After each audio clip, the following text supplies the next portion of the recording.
이상용 씨는 이거 공금 횡령으로 이렇게 몰았다. 그리고 이제 무혐의 이후에는 억울함 풀지를 못한 거죠. 굉장히 이상용 씨에 대해서 죽음에 대해서 안타깝게 생각할 겁니다. 네.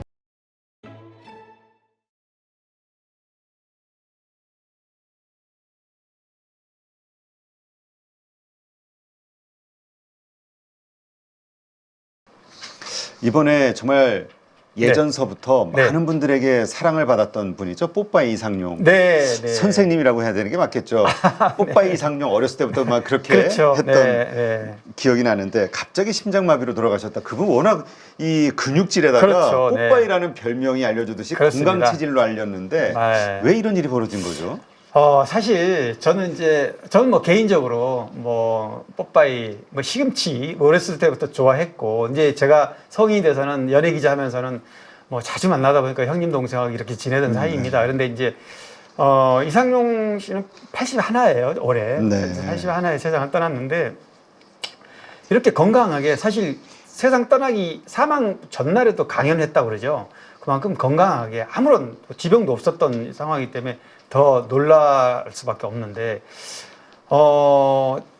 사실 제가 우리 이상용 씨 세상 떠난 걸 보면서 또 느낀 게 2월 달에 송대관 씨가 떠났지 않습니까? 네. 송대관 씨도 건강에 이상이 없었습니다. 뭐 한 5, 6년 전에 이런 가슴 절제 수술한 적은 있지만 건강 다 회복해서 아무런 지병이 없었던 분인데, 아침에 설사 증상이 있어서 병원에 갔다가 응급실에서 급 사망 경질, 심장마비로 세상을 떠났단 말이죠. 83세란 말이죠. 그러니까 네.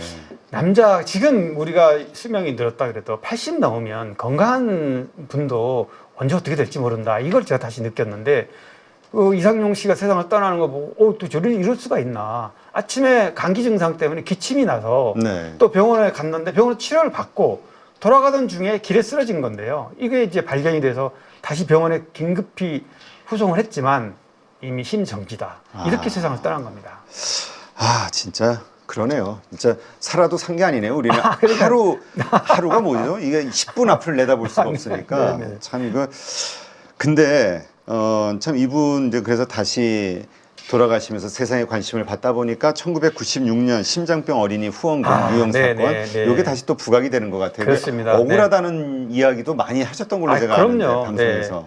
이게 96년 우리가 기억하실 건데요. 우정의 무대라는 프로가 있었어요. 국군 입문 프로그램인데, 사실 그 당시에 예능 프로그램 중에 가장 인기가 있었던, 지금은 예능 프로그램이 아주 다양하게 장르가 바뀌었지만, 그때는 군인과 좀 폐쇄 근무나지 않습니까? 90년 되면 그때 이제 가족이라든가 뭐 애인이라든가 뭐 또 군 복무한 당사자들인가 이런 사람들을 가교 역할을 해주는 공중파에서, 거기에 이제 우리 익살꾼 이상용 씨가 정말 맛깔스럽게 이런 프로그램을 아주 오랫동안 이제 진행하던 중이었습니다. 그런데 이상용 씨는 이미 데뷔는 60년대 했지만 73년부터 심장병 어린이 수술 기금을 마련해서 이런 한국 어린이 보호협회를 만들어서 이렇게 지원하고 좋은 일 쭉 해왔었는데요. 갑자기 96년에 우정의 무대 강원도 화천편 녹화하는 날 경찰들이 들이닥쳐가지고 녹화를 중단시키고 이제 이거 공금 횡령으로 이렇게 몰았단 말이죠. 네. 그리고 나서 바로 다음 주에 KBS 추적 60분에서 이 공금 횡령 사건을 다룹니다. 이건 정말 너무나 느닷없는 사건으로 벌어졌는데, 본인도 정말 황당하다고 항변을 했지만 전혀 받아들이지 않았습니다. 제가 이제 이상용 씨 인터뷰를 나중에 몇 차례 해봤지만, 이상용 씨가 한결같이 하는 얘기가 뭐냐, 당시에 정치권에서 자기를 영입을 했는데 거부를 했다. 그거에 대한 보복이 이렇게 들어온 거다. 당시 90년대 중반이니까 뭐 김영삼 정권인데, 뭐 구체적으로 어디에 누구라고 할 수는 없지만, 어디 정당인지 네, 모르겠지만, 어디 정당인지 모르지만 아무튼 본인이 그런 정치적인 희생양이 됐고 보복을 당했다. 그래, 이렇게 한번 공금횡령으로 몰리고 나니까 그 이후로 지금까지 그 억울함을 풀지 못했지 않습니까? 진짜. 근데 그것으로 인해서 어디 그 교도소를 간 건가요? 아니에요. 방송 활동 전면 중단. 그러니까 이게 이제 사실은 사형 선고나 마찬가지죠. 연예인 입장에서 더군다나 최고로 잘 나가던 연예인이었지 않습니까? 그런데 불과 1년 뒤에 무혐의 결론이 납니다. 그러니까 아무런 죄가 없는 건데 이렇게 몰고 간 거죠. 그렇지만 어디 세상이 그렇습니까? 특히 유명한 사람들은요, 한번 이런 죄의 프레임에 딱 뒤집어 씌우면은 이게 뭐 보통 1심, 2심 이제 법적 대응으로 가면 대법원 판결 나면 3년, 4년 걸리거든요. 그럼 그때 이제 무죄 혐의가 이제 무죄가 판결이 나도 이미 모든 걸 다 잃은 상태에서 다시 되돌리기는 어렵거든요. 네. 근데 이상용 씨는 불과 1년 만에 무혐의가 나왔지만 방송에서 다시 받아주지도 않았고 일반 대중도 생각을 그 앞에 사람 것만 생각하죠. 그렇죠. 그리고 그 사람이 억울할 거라는 생각은 전혀 하지 않고 아유 그래도 뭔가 있으니까 너가 이렇게 털렸겠지라고 그렇지. 이렇게 의심을 한단 말이죠. 그러니까 굉장히 억울한 거죠. 요즘 같은 시대였으면 뭐 이러저러한 유튜브라든가 그렇습니다. 방송을 네. 통해서 막 네. 입장을 얘기할 수 있었을 그렇죠. 텐데 그때는 네. 뭐 진짜 없었죠. 아유 30년 전에는 대중 더군다나 지상파 방송에 한번 이렇게 때리면 헤어날 길이 없었던 거죠. 네. 그러니까 결국은 억울한 것이다. 무슨 뭐 그것이 정치적인 이유가 됐든 어쨌든 네. 억울한 희생양이었다라는 본인의 주장이 네. 사실인 걸로 인정해야겠네요. 그렇습니다. 무혐의니까. 네, 저는 그걸 또 더욱더 인정합니다. 왜냐하면 저도 아까 제가 뭐 개인적으로 그러니까 기자와 취재원의 관계를 떠나서 오랫동안 이렇게 만나다 보니까 또 이렇게 호용호재할 만큼 친해졌기 때문에 그분의 그 진심을 좀 알게 되지 않습니까? 그런데 정말로 억울합니다. 네, 정말로. 네. 그래서 뭐 그 눈을 편하게 못 감았다 뭐 이런 이야기들이 나오는 게 충분히 그럴 수 있죠. 왜냐하면 갑자기 세상을 떠났지만 계속해서 그런 본인의 억울함을 뭐 노인 프로그램이라든가 지방 작은 행사에서 가면 마이크 잡고 얘기하면 이런 얘기를 늘 했거든요. 그런데 이거를 공중파라든가 큰 매체에서 나서서 이걸 해결해주거나 해명해주지 않으니까 이건 사실은 일반 대중에게 객관적으로 이거를 억울함 풀지를 못한 거죠. 근데 참 이분 이야기 들어보면 정말 그러고서 30년간을 계속 생계의 곤란을 느낄 그렇습니다. 정도로 네. 그 방송이 어려웠다는 거잖아요. 그렇죠. 네. 근데 다른 사례들 보면은 뭐 음주운전이 됐든 아니면 뭐 도박이 됐든 이런 네. 거에 또 몇 년 지나면 다시 지나면 컴백하고 네. 하던데 네. 왜 이분은 이렇게 어려웠을까요? 아니 뭐 방송 그래서 컴백이? 계속해서 정치적으로 뭐 박해를 받았다는 건 아닐 텐데요. 이분이 이제 또 그 우정의 무대 정점에 섰을 때 이미 60 가까이 됐던 나이였고요. 연세가 있으니까. 그때가 이미 한 번 거꾸로 지고 나서 다시 재기하는 데는 무슨 사업도 실패하면 젊어서 실패해야 다시 기회가 있다고 그러잖아요. 근데 이런 너무나 치명적인 이런 그 악재에 나쁜 프레임에 걸려 있다 보니까 다시 방송에 복귀를 방송 사람들도 미안해하고 다시 이렇게 실제로도 그렇지만 그분들도 어떻게 할 수가 없는 게 큰 프로그램에서 대중성 있는 프로그램에는 이미 젊은 또 인기 있는 후배들이 다 차고 앉아 있고 거기에 미안하다고 이렇게 격에 맞지 않게 하는 거는 이미 뭐라 그랬습니까? 지금 안 맞는 거죠. 자기 뭐 네. 방송국들도 이제 시청률 때문에 그렇습니다. 돈 되는 결국 사람과 장사할 수밖에 없다 이거죠. 그렇죠. 네. 네. 그러니까 이게 참 그 화무시비롱이라고 하나요? 그 덧없는 그렇죠. 인기 또 때가 있는 것 같아요. 네. 그렇죠. 네. 참 안타깝네요. 어쨌건 그러면서 되게 어렵게 사셨나 봐요. 뭐 네. 관광버스 가이드도 미국에 사셨다 그러고 네. 노동도 하셨다 그러고. 그거는 이제 그 사건이 벌어진 직후에 사실 갈 곳이 없었습니다. 아무데도 받아주지 않고 어디다 싸늘한 시선.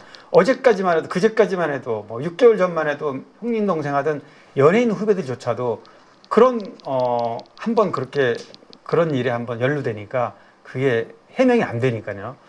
그래서 갈 곳이 없는 건데 쉽게 말해서 가족들 말고는. 그래서 미국으로 가서 미국에서 지금 말씀하신 관광 가이드도 했고 뭐 여러 가지 정말 허드렛 일을 해가면서 생계를 유지하다가 그리고 이제 무혐의 이후에는 좀 시간을 갖고 있다가 다시 복귀를 해서 돌아오는데요. 복귀는 잘 되지 않았습니다. 그래서 방송 활동을 하긴 해도 뭐 케이블이라든가 좀 이렇게 지명도가 낮은 프로그램 공중파도 나중에 다시 받아주긴 했는데 뭐 새벽 심야 시간대 노인 프로그램이라든가 새벽 시간대 시청률 1% 0.1% 나오는 이런 거 그러니까 거의 생계에는 도움이 안 됐죠. 근데 진짜 그 말씀을 듣다 보니까 한국에서는 나이 든다는 것 자체가 너무 서러운 일 같다는 왜냐면 저 영국에 있을 때 이렇게 보면 거기에는 인기 있는 뭐 앵커 좀 이런 거 20년 60대 70대 되신 분들 70대 뭐 80대 이런 되신 분들도 막 인기 있는 장수 프로그램 상관없이 그들의 어떤 경륜이라든가 이런 걸 가지고 젊었을 때 그 경험이라든가 근데 한국은 그냥 뭔가 이렇게 바꾸는 게 굉장히 빨라요. 사이클이 이렇게 교체 사이클이 빠르고 한 번 바뀌면요 다시 그거를 못 되돌리더라고요. 그래서 저도 뭐 내가 누구라고 말씀드릴 수는 없지만 MC들 뭐 정말 쟁쟁했던 MC들이 정말 유명한 이름만 대면 이런 분들 다 놀고 있어요 지금. 왜냐하면 젊은 지금 개그맨 출신 진행자들이 전부 벌써 20년째 그렇게 꿰차고 있는데 그래 바뀌질 않아요. 이제 언제 이 어떤 게 또 순환 사이클이 생길지 모르겠는데 그만큼 한번 좀 연령이 차가지고 밀려나면 되돌아가지 못하더라고요. 그러게. 근데 이상용 선생님 이렇게 케이스를 좀 보니까 네. 이게 이제 그렇게 인기 있을 때 열심히 돈이라도 벌어서 네, 부라도 네. 축적해 놓으면 맞아요. 그런 일이 있어도 남한테 무시 안 당하고 이렇게 하는데 네, 네. 그동안 돕는다고 있는 거 없는 거 계속 네. 이렇게 벌 줄 알고 네, 계속 네, 그렇게 네. 쓰기만 했던 분들이 맞아요. 딱 네. 그런 사건 터지면 이거 네. 기업하는 분들도 투자하는 분들도 마찬가지더라고요. 맞습니다. 정말 정확하게 너무나 이렇게 딱 꼬집어서 말씀하시는 게 한 말씀만 드리면 사실 연예인들이요. 지금은 젊은 연예인들이 뭐 연간 뭐 50억, 100억씩 버는 연예인들이 수두룩합니다. 지금 한류가 커져가지고 그래서 이 연예인들은요, 뭐 연간 50억 벌었다 그러면 뭐 은행에서 대출 한 80% 이상 받아가지고 100억짜리 빌딩도 사고 이렇게 합니다. 그래서 나중에 뭐가 혹시라도 잘못되더라도 경제적인 어떤 구조를 갖춰놨기 때문에 지금 떠오르는 연예인들은 문제가 없습니다. 이상용 씨가 아마 그 세대 마지막이라고 봅니다. 그래서 이상용 씨 때만 해도 돈을 많이 벌면 그거를 그냥 내일도 벌고 모레도 벌고 뭐 이런 생각으로 아무런 대책 없이 있다가 사실은 말년에 굉장히 힘들고 어렵게 경제적으로 쪼들린 경우가 많았죠. 그러니까 이게 자산 관리가 이게 연예인들도 네. 자산 관리를 배워야 돼요. 맞아요. 맞습니다. 네. 네. 참 말씀하신 우정의 무대인가요? 네네. 그래서 예전 수십 년 전에 군 생활하셨던 분들한테 가장 인기 있는 분이 이상용 선생님이었던 거예요. 그럼요. 네. 그분들 입장에서는 되게 안타까운 그렇죠. 네, 그럴 것 같아요. 기억도 좀 맞습니다. 새록새록 네. 90년대 예를 들면은 30대, 40대였다면 지금 70, 80 이분들이 다 굉장히 이상용 씨 나이가 81살이니까요. 그러니까 아마 그런 세대 분들은 굉장히 이상용 씨에 대해서 죽음에 대해서 안타깝게 생각할 겁니다. 네.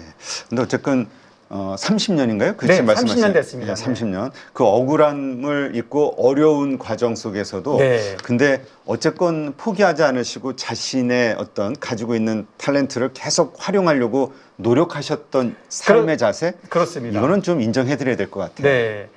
어찌 보면 이렇게 억울한 상황을 당하면요. 그 술 울분 마시고 때문에 술 마시고 망가지거나 아니면은 정말 정신적으로 피폐해져서 그런데 이상용 씨는 사실 그래서 높이 평가할 부분인데요. 그렇게 힘든 상황을 겪으면서도 꾸준하게 이런 봉사활동도 했고요. 또 심장병 어린이 돕기도 예전에는 돈을 잘 벌었을 때는 그렇다 하더라도 그 이후에 자신의 진정성을 보여주기 위해서 그 이후에도 계속 꾸준히 물론 많지는 않지만 계속해서 했습니다. 그 정도로 자신의 그 억울함을 울분을 풀려고 하기보다는 그걸 삭히면서 이렇게 뭔가 자신의 그 보람된 일을 하고 싶어하는 그런 모습을 계속 보여줬거든요. 그렇기 때문에 이렇게 갑자기 돌아가실 게 아니라 돌아가시기 전에 뭔가 이런 거를 한번 자신의 걸어온 이렇게 힘든 과정에서도 울분을 담으면서도 이렇게 살아왔다는 걸 회포를 푼 기회를 가진 다음에 조용히 이렇게 편안하게 세상을 떠났으면 좋았을 텐데 좀 안타깝네요. 네, 그런 게 좀 너무나 안타깝습니다. 네. 하여튼 우리가 어느 광고 카피가 갑자기 떠오르는데 뭐 100년도 못 사는 것이 1000년을 걱정하고 뭐 이런 얘기 있었잖아요. 네. 네. 하여튼 그리고 또 지금 가지고 있는 것이 영원할 거라고 하는 착각 이런 거 하여튼 그래서 지금 있는 것에 행복을 좀 느끼고 네. 또 있을 때는 없을 때를 생각하고 없을 때는 또 있을 때 위안 삼아서 좀 버티는 하여튼 어떻게 사는 게 정답인지 모르겠습니다만은 어쨌건 하루하루 최선을 다해야겠네요. 맞습니다. 굉장히 너무나 좋은 말씀을 해주셔가지고 저도 그런 부분에 좀 한번 깊이 생각하면서 살도록 하겠습니다. 네, 저도 그렇게 못 살고 있어서. 네, 이제까지 강희론 기자님 함께했고요. 네. 오늘 여러 가지 이슈 관련해서 말씀 듣고 보니까 참 안타까운 것도 있고 이런 게 있구나 좀 배우는 지점도 있는데 하여튼 여러 가지로 좀 생각해볼 지점이 많네요. 네, 오늘 좋은 인사이트 고맙습니다. 고맙습니다. 6월 대선을 앞두고 있는 상황에서 상법 개정이라든지 증시 활성화에 대한 그런 기대감들이 분명히 만들어질 거라고 생각을 하고 있고요. 트럼프가 고관세를 매기는 부분들이 지금 해결이 되어가는 단계잖아요. 금리 인하 시기에 수출하는 나라이기 때문에 외국인들까지 들어오게 된다라고 하면 굉장히 좋은 흐름이 만들어질 수 있다. 증시가 좋아졌을 때 잘 벌고 더 많이 버는 사람들은 준비가 되어 있는 그런 사람들이거든요. 명확하게 어떤 사야 되는 기준, 팔아야 되는 기준, 원칙이 안 잡혀 계신 분들은 자신만의 기준과 원칙, 포인트를 잡아서 매수 매도의 타이밍을 잡는 훈련을 계속 반복을 해보는 거죠. 8주 동안 무려 24번이나 되는 라이브를 통해서 트렌드에 맞게끔 대응을 하실 수 있도록 그러한 훈련을 진행하는 이 부분이 핵심이라고 보시면 될 것 같습니다. 복잡한 이론보다는 시장 흐름을 파악하는 눈과 타이밍을 잡아가는 그런 포인트라고 생각하시면 됩니다.